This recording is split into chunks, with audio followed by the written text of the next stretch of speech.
আবু জেহেল পর্যন্ত কোরআন শুনেছে, আবুল আহাব পর্যন্ত কোরআন শুনেছে, উতবা, সাইবা, রাবিয়া, আবু সুফিয়ান থেকে শুরু করে যত বড় বড় নেতা ছিল সকলেই বিশ্বনবীর কোরআন গোপনে প্রকাশ্যে সব সময় তারা শুনেছে।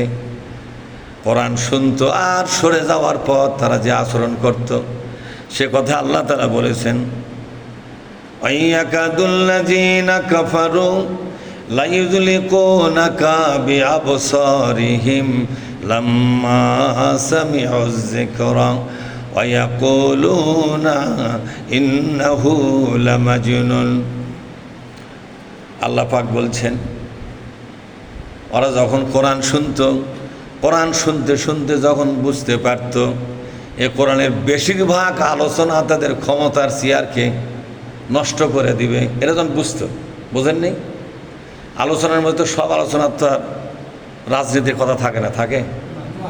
যখনই তারা নিজেদের ক্ষমতা হারাবার ভয় পেয়ে যায় আলোচনার মধ্যে, যে এই কথাগুলো যদি সাধারণ লোক বোঝে, এই কথাগুলো যদি সাধারণ জনগণ যদি জানে, তাহলে আমাদের কাছ থেকে সরে যাবে, অন্য দল খুঁজবে, অন্য পার্টি খুঁজবে, আমাদের দল আর করবে না। তো খুঁজতে খুঁজতে কোন দলই খুঁজবে, কোনো কিছু খুঁজে না পায়া এই কোরআন আল্লাহর কাছে এসে দল করা শুরু করবে। এই দলটা ধীরে ধীরে ভারী হবে, আমাদের দলটা লোক কমে যাবে, আস্তে আস্তে ক্ষমতাগুলো আমাদের কি হয়ে যাবে, হাতছাড়া হয়ে যাবে। এই যখন শুনতো, আল্লাহ পাক বলছেন সাথে সাথেই তারা মনে করত লাইয়াযলিকুনাকা বিআবসারিহিম লাম্মা সামিউয যিকরা, কোরআন শোনার পর ওদের চোখের মধ্যে বিষাক্ত নজর তৈরি হতো। কি তৈরি হতো? বিষাক্ত নজর তৈরি হতো। এই বিষাক্ত নজর দিয়ে এমন রাগ এবং ক্ষোভে তাকাতো, মনে হয় তোমাকে হত্যা করে ফেলবে, তোমাকে নিশ্চিহ্ন করে দিবে, এরকম ভেতরে রাগ এবং ক্ষোভ তৈরি হতো। ওগো নবী, এই কারণেই আমি তাদেরকে হেদায়েত থেকে বাতিল করে দিয়েছি। কোরআন শরীফ শোনার পরে কোরআন বলা লোকের উপরে যার মেজাজটা গরম হয়, কি হয় বোঝেন না আমার কথা? কোরআন শরীফ শোনার পর যে ব্যক্তি কোরআন শোনাচ্ছে তার উপরে যখন মেজাজটা গরম হয়ে গেল, যেই না মেজাজ গরম হয়ে গেল, সাথে সাথে লোকটাকে হেদায়েত থেকে চিরদিনের জন্য আল্লাহ বাতিল করে দিয়ে দিলেন। বুঝেননি? অনেক লোক কোরআন শোনার পরে পরে ব্যাগর ব্যাগর করে কিনা, করে না? আজকের তাফসির খালি রাজনীতির উপর হলো, এটা একটা তাফসির নাকি? মনে হচ্ছে ওই আর সব ভালো তাফসির ওই নিজেই জানে, নাতে ভ্যাগ ভ্যাগাবার কারণটা কি? কোন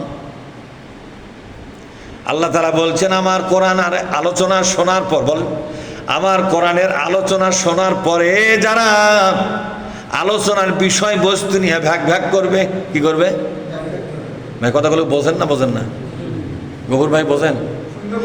হ্যাঁ, এই আলোচনা শুনে ভ্যাগ ভ্যাগ করবে যারা, যারা বলবে এটা একটা রাজনীতির আলোচনা, যারা বলবে এই আলোচনা আমাদের দলের বিরুদ্ধে গেল, পার্টির বিরুদ্ধে গেল, এবং এই কোরআন যে ব্যক্তি বুঝাচ্ছে তার উপরে মেজাজটা গরম হয়ে গেল, এখানে বসার আগ্রহটা হারা গেল। কি হারা গেল? এখানে বসার আগ্রহ হারা গেল। মনে চাই দিলে চাই আর জীবনে বসবো না, দুই চারজনের সাপোর্ট করে বসছিলাম, আর জীবনে বসবো না, এরকম লোক আছে না নাই? দুই চার দিন বসছে আর বসে না।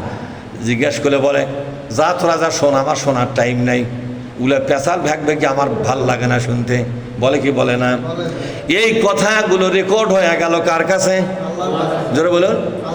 এই কথাগুলো রেকর্ড হয়ে গেল আল্লাহর কাছে। আল্লাহ পাক বলছেন, বান্দারে তুমি তো জানো না, এই কথাগুলো জমা দেওয়ার পর আমি আল্লাহ এই কথা বলা লোকগুলোকে হেদায়েতের দপ্তর থেকে তার নামগুলো মুছে দিলাম, আর জীবনে কোনোদিন আমি তাকে হেদায়েত করব না। আমার ঠেকা পড়েনি লোকটাকে জোর করে হেদায়েত করার। আমার কোরআন এসেছে এই মানুষের জাহিলিয়াতকে দূর করার, আর লোকটা জাহিলিয়াতের পক্ষে থাকবে, কোরআনকে দুশ্মন মনে করতেছে। কোরআন যে ব্যক্তি ভালো করে বলে তাকেই তো দুশ্মন মনে করলো। এই দুশ্মন মনে করার কারণে আমি আল্লাহ তাকে হেদায়েত থেকে বাতিল করে দিলাম, বঞ্চিত করে দিলাম। কিভাবে দিলাম দেখেন, তার কানে লাগালাম পর্দা। কি লাগালাম? তার কানে লাগালাম পর্দা, অন্তরের মধ্যে লাগালাম পর্দা, দুই পর্দা এমনভাবে সেটিং হয়ে গেল, এই পর্দা ভেদ করে আল্লাহর কোরআনের কোনো বুঝ ওই লোকের কলিজার মধ্যে আর জমা হবে না। নাউজুবিল্লাহ। আপনার কি কোরআনের বুঝটা শুনবেন আর বাইর করে দেবেন নাকি?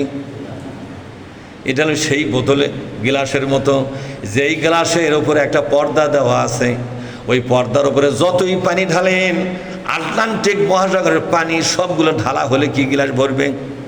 কথা কন নাকি আপনারা? একটা গ্লাসের উপর কি দেওয়া আছে? একটা কভার দেওয়া আছে, পর্দা দেওয়া আছে, প্লাস্টিক বা লোহার বা স্টিলের আছে, তো জিনারি থাকা আছে প্লাস্টিকের। এরপর এই পর্দার উপর দিয়ে পানি ঢালতেছেন, টিউবওয়েলের পানি সারা জীবন যদি পেলেন আর ঢালেন, এই গ্লাসের মধ্যে এক ফোঁটা পানি ঢুকবে?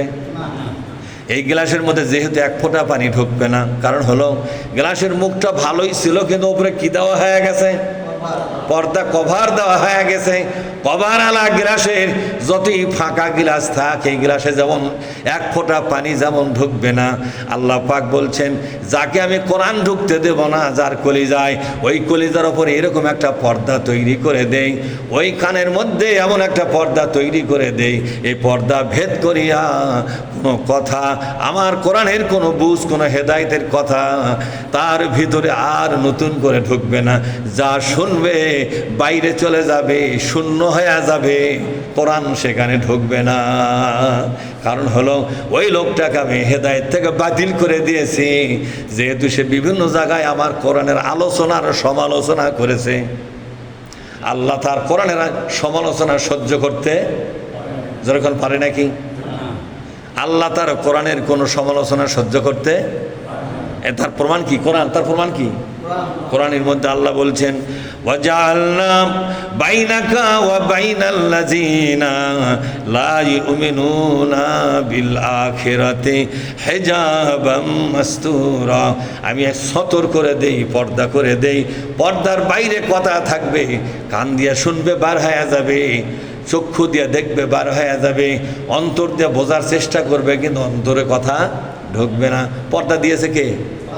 কেন দিয়েছে বুঝতে পারেননি? ওই যে লাইয়াজলিকুনাকা বিআবসারিহিম লাম্মা সামিউ যিকরা, কোরআন শোনার পর কোরআন যে ব্যক্তি বলল তার উপরে বিরক্ত হলো কেন? কি হলো? বিরক্ত কেন হলো? তার উপর রাগ করা কেন হলো? তাকে কেন কষ্ট দেওয়া হলো? এই বৈঠকে বসার আগ্রহ কেন নষ্ট হলো? বরং যেই দাওয়াত দিবার যায় তাকে উল্টাপাল্টা কথা বলে বিদায় করে দেয়। আল্লাহ বলছেন আমিও তোমাকে হেদায়েত থেকে বিদায় করে দিলাম। জোরে বলুন নাউজুবিল্লাহ। এই জন্য অসংখ্য মানুষ কোরআন শুনবে, কোরআন শোনার পরে দেখবেন কিছুদিন পর আর কোরআনের বৈঠকে বসে না, বসার কোনো আগ্রহ তার থাকে না। যেরকম থাকে নাকি?